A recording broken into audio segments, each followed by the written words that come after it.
What's going on, guys? Here's another tattoo tutorial. I'm doing a set of Roman numerals with a name going through the center. So let's go ahead and hop right on into it. As you notice right out the gate, I am doing all the feet on these letters. This is I believe, serif font. The serif font is the one with the feet, and then the sans serif is the ones without the feet. It's easy for me to remember that just by saying sans as if you're sanding them off. So sans serif is without the feet, and sans is with the feet. You notice how I'm doing the top and bottom first, and I am just using the tip of the needle. And this is going to be a fine line for those parts. This is very, very important in getting this correct when doing these letters, because if you do not, everything can turn out very, very, very wonky.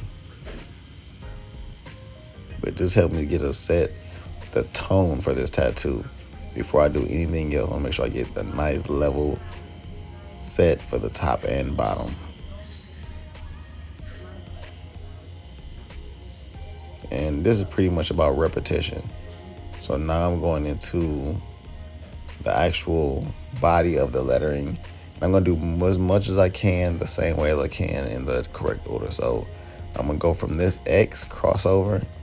Instead of immediately going to the very next one, I'm going to go to the next X with the bold letter, just to give my hand a more repetition and muscle memory as well. Tattooing has a lot to do with muscle memory. And again, as you see, I'm not really wiping the tattoo, I'm more patting it, just because I don't want to irritate her too soon. We just want to be doing this for about like another hour or so, but I just don't like to irritate it too much. Sorry about the camera shaking there, got a little kick on it. And then we're gonna go straight through. We're not gonna pick it up. We're gonna go straight through it from end to end, because we are gonna fill in these blank spaces with solid black. So we don't need to worry about that too much.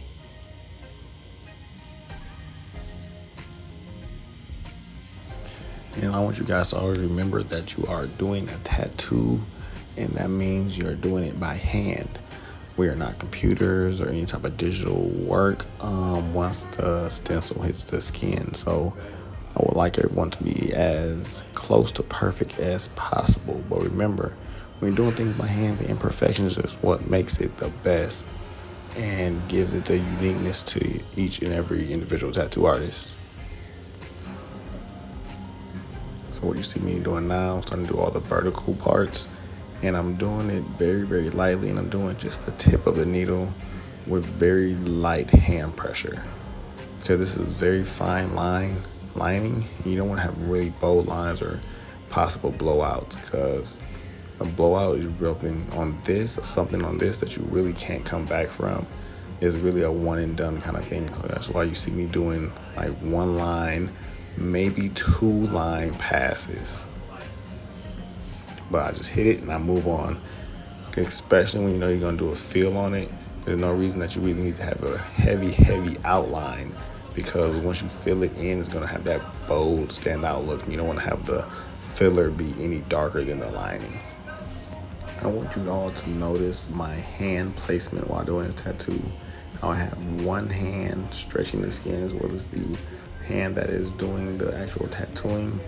But notice with my stretching, I'm stretching the skin in one uniform direction. I'm not like having my thumb and pointer finger pulling in two opposite directions. I'm very consistent as well as very firm with my hand placement, because some people tend to either twitch or jump, and just having a good firm hand on the client, it helps alleviate their nerves by knowing that you are controlling what it is that you're doing and you're sure of yourself.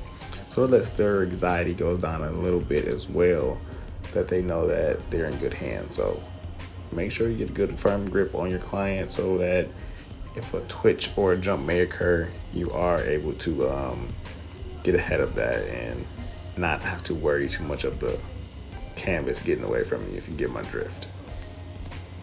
What I'm going to do now is speed up the video to get into the filler part of all of these letterings, just so you can see like what it is my technique is when I'm filling in such a small area.